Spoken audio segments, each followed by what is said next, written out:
माझं नाव राजेंद्र सावंत, विभाग प्रमुख डोंबिवली पश्चिम, उद्धव बाळासाहेब ठाकरे पक्षाचा। आता मी जात असताना मला असं समोर दिसलं, गोकुळ बंगल्या शेजारी एक केळी विक्रेता, त्याच्या त्या सांडपाण्यामध्ये घाण पाण्यामध्ये केळी सर्व खाली पडली होती। तर मी त्याला विचारणा केली, तू हीच केळी पुन्हा पुन्हा कशी काय विकायला ठेवतोय? तर त्याने आम्हाला पुन्हा प्रतिप्रश्न केला की इथं माझं नुकसान झालं आहे, ते तुमचा बाप भरून देणार आहे का? असं मी त्याला विचारणा केली आणि ते केळी भरून तो गोपी टॉकीजच्या तिथे कुठेतरी विकायला बसला। हे आत्ता 4:30ची घटना आहे। काय ते केळी पडलेली का काय नेमकं दूध होता का? नाही, केळी ती पाडली संपूर्ण त्याच्यामध्ये पडलेली होती आणि ते असं विसळून तो घेत होता। तसा तो व्हिडिओ पण आहे, मी टाकलेला आहे बघा।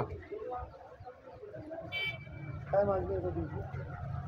काय मागणी काय आहे? मागणी काय आहे? ती घाणेरड्या ठिकाणी त्यांनी विकू नये। एकतर इथे डोंबिवली याच्यामध्ये शहरामध्ये उपद्रव झालेला आहे, घाणीचं साम्राज्य झालेलं आहे, खड्ड्याचं समस्या आहे आणि त्याच्यामध्ये हे नवीन एक आलेलं आहे। म्हणजे नवीन हा आजार निर्माण करतोय का?